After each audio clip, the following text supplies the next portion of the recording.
VTSV Auto. What's up, guys? How y'all doing? We back at it, man. We kind of did like a brief hint of things to come. This is a more in-depth look at Mr. Lofton's 1972 Impala. I learned something about this car. In 1972 is the last year they did make a convertible Impala. Mr. Lofton taught me that as well. So, like I say, every car has a story, and I want to know them all. If you remember the car coming in, it did come chassis separated already. He has a pretty extensive garage at his house.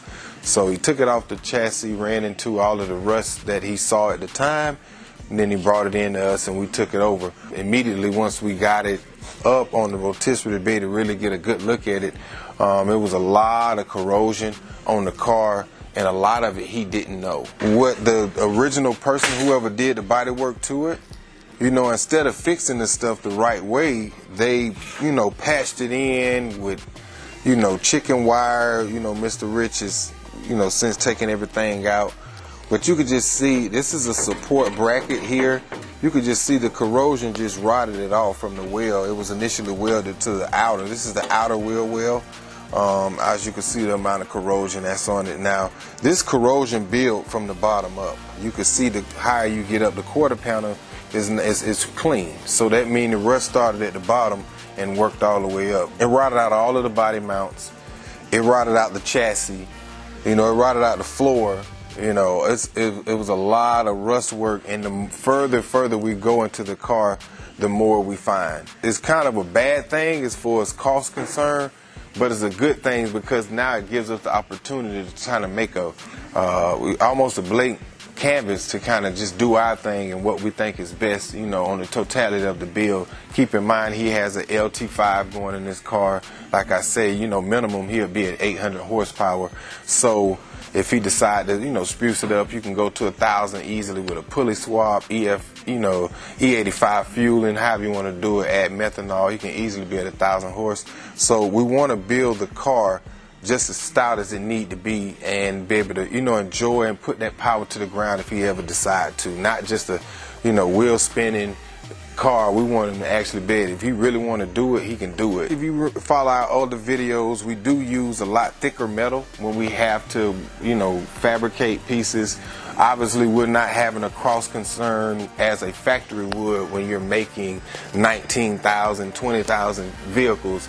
Obviously, the amount you save on the material matters. Well, here at VTSV Auto, we're building things to last, so we use a lot thicker. You probably had a 22 gauge or 20 gauge steel. We went with 16, which is a lot sturdier, robust, and we'll just build everything out. With the amount of corrosion that was on the wheel well, it just made us create a brand new inner wheel well piece as well as an outer wheel well piece. You could see on the driver's side, which is pretty much done.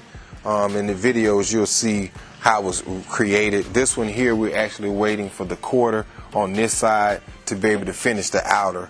But you can see Mr. Rich is building everything on the inner quarter panel of it.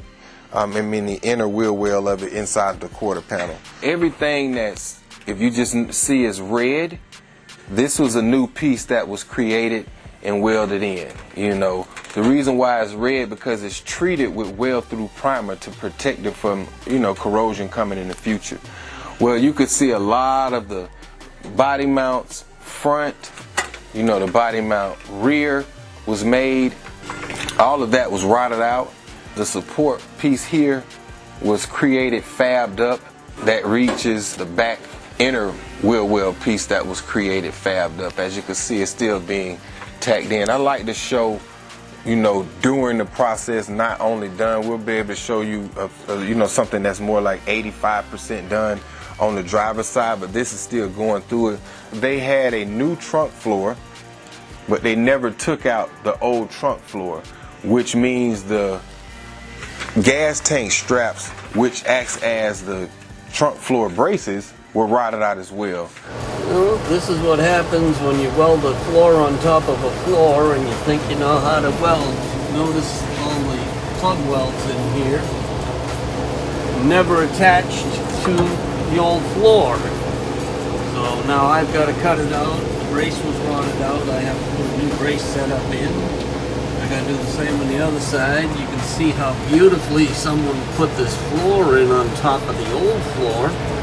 And, you know, we gotta correct it and make it right.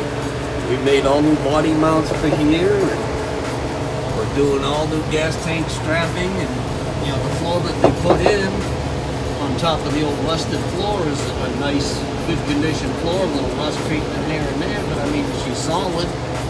And this car will be back to, you know, nice 72 Chevy Impala convertible again. But we got a lot of work to do, and I just wanted to show you some of the stuff that people don't do properly. We had to source another trunk solely just for those parts of it that was rotted out.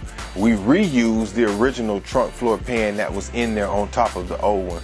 But Mr. Rich had a delicate job of separating the two, retaining the original floor that's still good.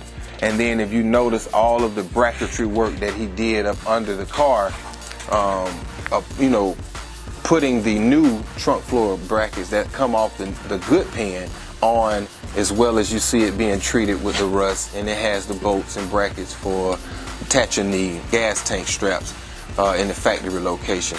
The floor pans that we put in the floor of the car came from C2C Fabrication.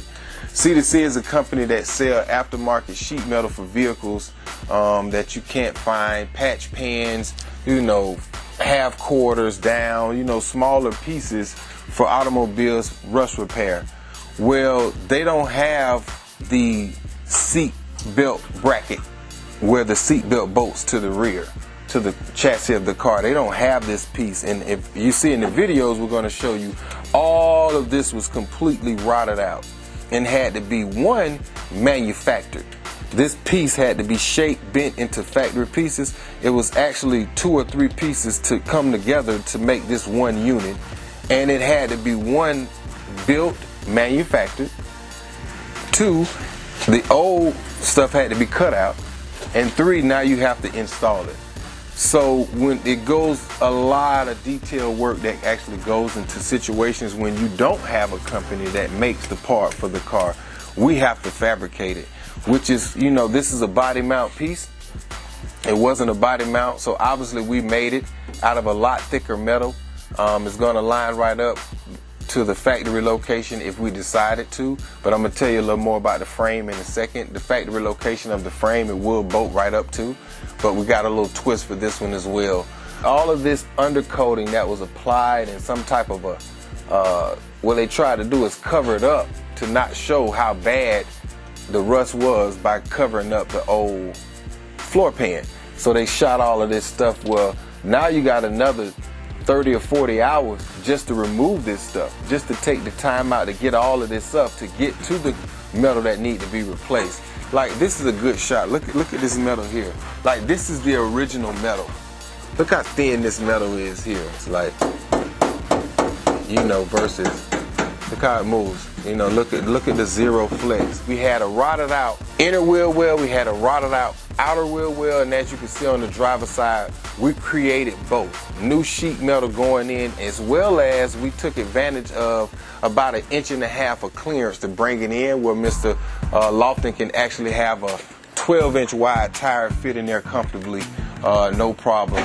So same thing we're going to do out here to the outer wheel well. We're probably going to gain another inch. Now, anybody that had this car know when they went to put bigger wheels on it, this was an issue of concern when you try to go over or go to a 26, but probably going over a 26 or 28 is where you got to get into this issue. Well, being that it was already rotted out, we already took it back as far as we could to the body mount. So it gained another 1.5 inches in the back of the frame as well, for the wheel well and tire clearance. So we definitely got a little extra for him. It's built a lot sturdier, and you know, it's going to be a nice project, but it just shows how much corrosion, how much time can actually go into these vehicles. And we're just talking about the trunk floor.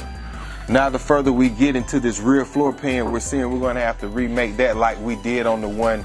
If you follow the video on the one from the Alabama, we had to refabricate the floor pan and then weld it in because it was rotted out so bad. Well, the more and more we go off of this, we keep seeing sunlight peek through on the inside, which letting us know that it's more rot under there as well. these are the pieces that had to be made, which holds the mounts for the actual seat, where the seat bolts to the vehicle. All of this had to be remade. There's a 2-piece bin that had to be put in it. But yes, once again, it's more stout than it was from the factory. We found a couple of rust areas on the cowl. Like, these are, you know, more common areas too, where water can sit. There's a drain under here to be able to drain from the cowl, to be able to blow it out. And a lot of times people don't take the time out, nobody does, to blow out those areas, and then, you know, dirt, debris, leaves will build up, and then now when the water drains out, it'll sit here in this pocket, and now it'll be rust. So, you know, we cut it out, put you some metal in, just to get that all over corrosion out. This area here, if anybody that have this car know that this body mount comes out, but it protrudes in a way to where it rubs on your 26. So we always cap it, strengthen the metal with a thicker piece of metal here, but it eliminates the piece that would hit once you go to a 26. 24 is how big you could put under the wheel well without touching anything. Just bolt it right up and go. 26 is real close, but you still got to shave the wheel well and this part here. So smooth firewall, we take the evaporator out, weld everything up, and then now we'll just body work everything smooth. As we go, this is just a more intimate look. I kind of wanted to go over things that, you know, the manufacturing of it, one, and then the install of it. A lot of times when we can just buy the piece, we can buy a quarter, we can put it on. If it wasn't a quarter and you had to make it, you know, now we're talking about a different animal. Same thing with these pieces. A lot of pieces aren't made and we have to make them. So the last thing I want to give you on this car is letting you know that we did mention that the chassis was extremely deteriorated because of the rust. Mr. Lofton, and you know, we discussed a couple things with him, and he agreed to go with a new chassis. So I think that's huge to be able to partner up with a company like Scotty's, as well as Art Morrison. You know, there's more companies out there that build chassis. The reason why you would even consider building a chassis that might be in the excess of $20,000 to $25,000 starting price and up is because you're probably going to spend half of that anyway on your old frame. That 25 includes brakes. That 25 includes rack and pinion suspension. That 25 includes all new bushings up front. That includes adjustable control arms in the rear. That includes your rear end gear of choice. That includes your brakes in the rear. It's a pretty much rolling chassis ready to go minus your body and a motor. You know, and you have to plumb everything, but now it gives you all of the modern conveniences of control, ride, feel, you know, coilovers, everything what you would do to your frame, but now you're doing it on a frame that's designed to your parameters. If we want to do a wheel tub, obviously this one went in, like I said, 1.5 inches. You have to make provisions of that to the frame so it'll have clearance for the wider tub.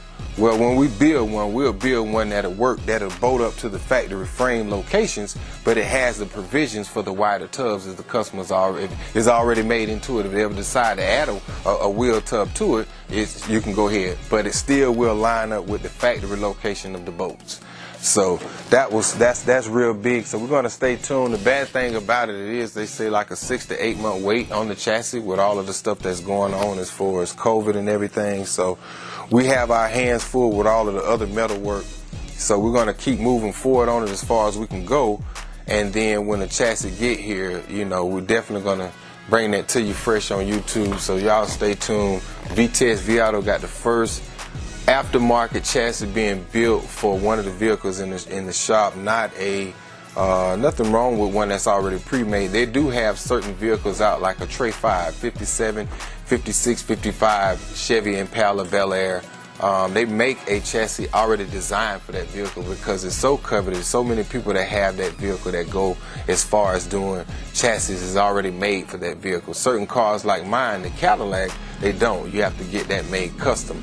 The 70, the Donk that we're doing here for Mr. Lofton as well as the other is not one made specifically for this. Now, I seen one on Donk Parts. They did have a chassis that was designed, but it basically was the structure of the new frame, you know, with the rear end. Pretty much basically what you would do by putting all of those parts, new brakes, new rear end, and every new suspension on the old frame.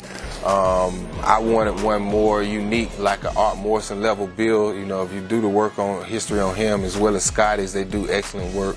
You know, I just don't know the history of the one being built on dunk parts. I just would rather prefer dealing with that. Now, not saying that there's anything wrong with it. I wouldn't know. I just don't know the history or how they developed that chassis. I know with the price point they're asking, you're pretty much 6 in one hand, half dozen the other with Art Morrison, and these are premier chassis builders. They build chassis, you know, $1 million cars. You know, these are top shelf builders. So yeah, you know, that's what we're doing. This is how far we made it, and look how far we got to go.